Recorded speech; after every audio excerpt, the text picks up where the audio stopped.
નમસ્કાર દર્શક મિત્રો, હું છું શ્યામલ મહેતા. આપ જોઈ રહ્યા છો બાજ નજર. મિત્રો, સ્થાનિક સ્વરાજની ચૂંટણીનું બ્યુગલ ફૂંકાઈ ચૂક્યું છે. વિવિધ રાજકીય પક્ષોમાં ઉમેદવારો માટેની સેન્સની પ્રક્રિયા ચાલુ થઈ ગઈ છે. ખુરશી નામની કન્યાને મેળવવા માટે અનેક મૂર્તિયાઓ આ સેન્સ પ્રક્રિયામાં જોડાય છે, ભલામણો કરે છે અને તેમના જે ટોળા ઉમટે છે, જે ધાડે ધાડા ઉમટે છે, તે જોતાં જો એવું લાગે કે આટલા બધા લોકોને જનતાની સેવા કરવી છે, તો પછી જે તે વિસ્તારોનો વિકાસ કેમ રૂંધાઈ ગયો છે. આજે આપણે સ્થાનિક સ્વરાજની ચૂંટણીઓનું વિશ્લેષણ કરશું. એક દાખલો છે રાજકોટ. 72 સીટો છે અને 1100 કરતાં વધારે મૂર્તિયાઓએ, આ એકમાત્ર ભાજપની વાત થાય છે, 1100 કરતાં વધારે લોકોએ તેમાં દાવેદારી નોંધાવી છે. કોને ટિકિટ આપશે, કોને નહીં આપે, જેને આપશે તે લાયક હશે કે નહીં, જેને નહીં આપે તે વિરોધમાં પ્રવૃત્તિઓ કરશે કે નહીં, ખરેખર તેનામાં સેવાનો ભાવ હશે તો તે લોકો ચૂંટણી લડ્યા વગર પણ લોકોના કામ કરતા રહેશે. પરંતુ સેવાનો ભાવ એ માત્ર એક પુસ્તકોની અંદર સમાયેલો શબ્દ છે રાજકારણીઓ માટે. વર્તમાન સમયની વાત છે. જે મોટા મોટા નેતાઓ છે, ધારાસભ્યો હોય, મંત્રીઓ હોય, કોઈ સંગઠનની અંદર કાંઈ ઊંચો હોદ્દો ધરાવતા હોય, તેમણે મામકાવાદ શરૂ કર્યો છે. આમાં કોઈ પાર્ટી બાકાત નથી. દરેક પાર્ટીનો નેતા પોતાના પુત્ર કે પુત્રી કે કોઈ સગાને ક્યાંક ને ક્યાંક સેટલ કરવા માંગે છે. આ નેપોટિઝમ કહી શકાય, વંશ પરંપરાગત કહી શકાય, કારણ કે આ લોકો માટે એ રાજકારણ એ સેવાનું માધ્યમ નથી, લોકોના કામ કરવાનું માધ્યમ નથી. આ તેમનો એક પેઢી દર પેઢીથી ચાલ્યો આવતો ધંધો છે.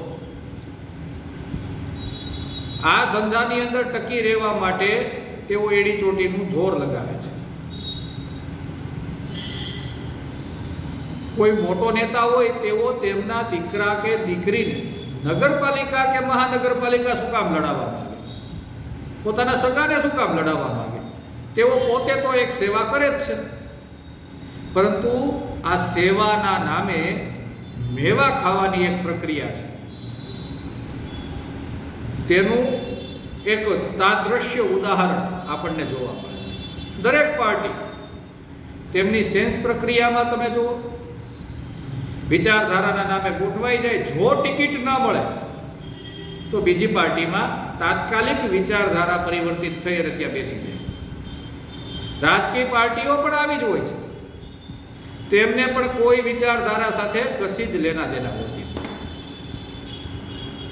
કોઈ ભાજપની અંદર કોઈ કોંગ્રેસમાંથી આવેલો વ્યક્તિ, આ એક એક્ઝામ્પલ છે કે કોંગ્રેસની અને ભાજપની વિચારધારા અલગ અલગ છે, એટલે તેમાં રહેલા વ્યક્તિઓ પણ અલગ હોવાના. હવે કોંગ્રેસમાં જે વ્યક્તિનું તેને એમ લાગે કે આમાં આપણો વારો આવે એમ નથી ક્યાંય, એટલે એ ભાજપમાં કૂદકો મારે. હવે જનતાની અંદર તેનું જ્ઞાતિગત સમીકરણોને આધારે કે અન્ય કોઈ રીતે વર્ચસ્વ હોય તો ભાજપ તેને પોતાના કાર્યકર્તાઓને ભૂલાવી અને તાત્કાલિક ટિકિટ આપી દે. આવું કોંગ્રેસનું પણ છે. ભાજપમાંથી કોઈ વ્યક્તિ નારાજ થઈ જાય, તેને ટિકિટ ના મળે અને કોંગ્રેસને એમ લાગે કે આ જીતે એમ છે, તો તે પોતાના કાર્યકર્તાઓને પાથરવા માટે સ્પેરમાં રાખી અને આ ભાઈને ટિકિટ આપી દે, ભાઈને કે બેનને જેને ટિકિટ આપવી હોય તેમને આપી દે. આવું આમ આદમી પાર્ટીનું છે. એટલે વિચારધારાની વાત જે કોઈ રાજકીય વ્યક્તિઓ કે પક્ષો કરે છે તે લોકોની મશ્કરી કરે છે. જો કોઈ ભાજપનો વ્યક્તિ વિચારધારાની વાત કરતો હોય તો તેમને પ્રશ્ન પૂછવાનો થાય કે રાતોરાત અન્ય પાર્ટીમાંથી આવેલો વ્યક્તિ જે વિપરીત વિચારધારા ધરાવે છે તે તમારી પાર્ટીમાં ટિકિટ કેમ લઈ લે અને તમારી પાર્ટીનો ચુસ્ત ટેકેદાર આજીવન પાથરણા જ કેમ પાથર્યા? આ વાત કોંગ્રેસને પણ પૂછવાની.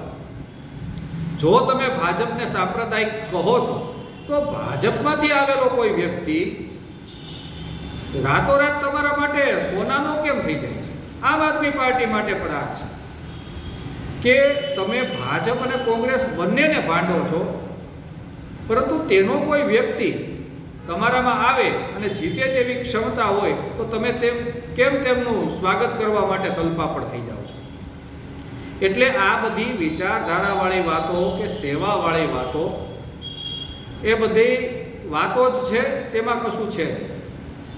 આજે આપણે જોઈએ છીએ કે આઝાદીના 8મા દાયકામાં આપણે ચાલીએ છીએ અને જે શહેરો જ્યાં હતા ત્યાં સ્થગિત થઈ ગયેલા છે. ખાસ કરીને સૌરાષ્ટ્રની વાત છે.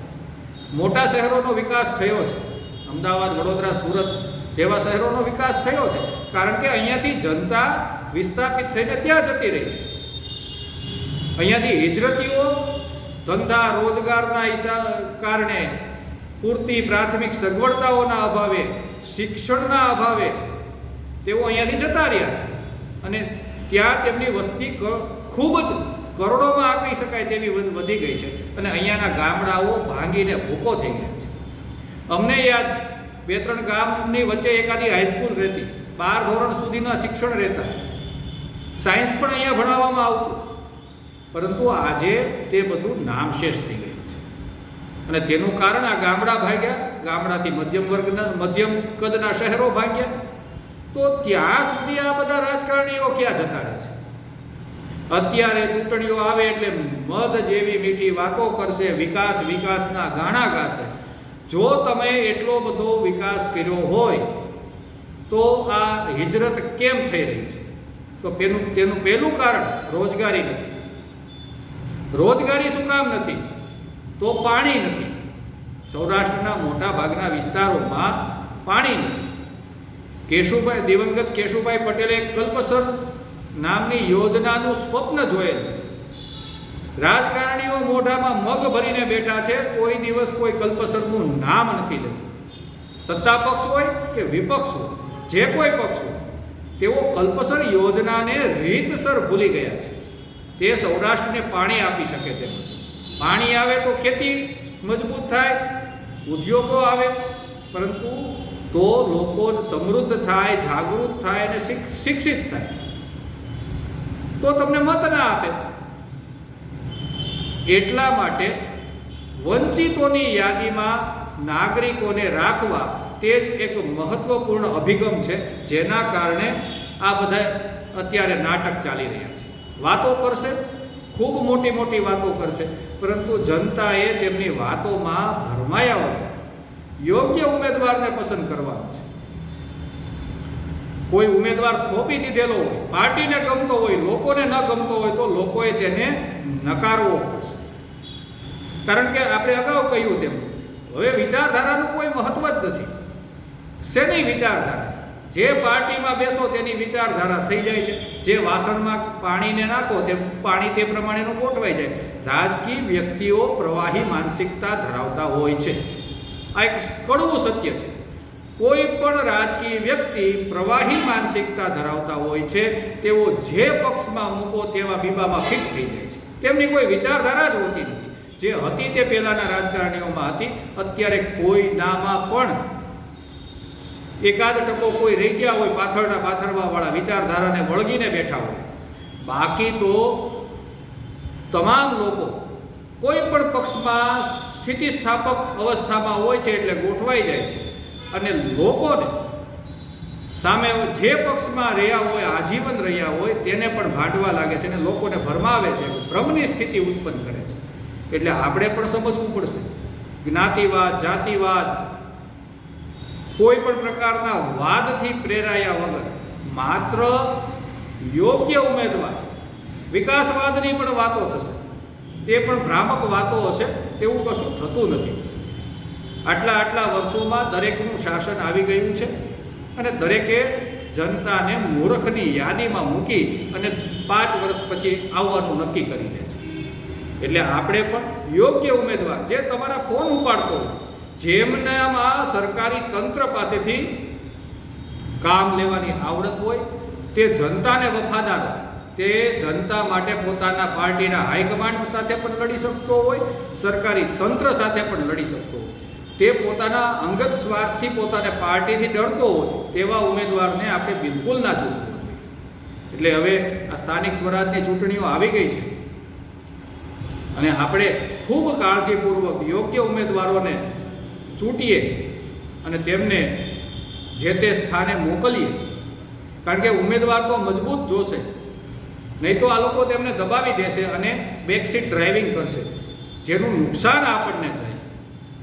માટે આવું નુકસાન ન કરવું તો આપણે યોગ્ય ઉમેદવાર પસંદ કરવો પડશે. જય હિન્દ, જય ભારત.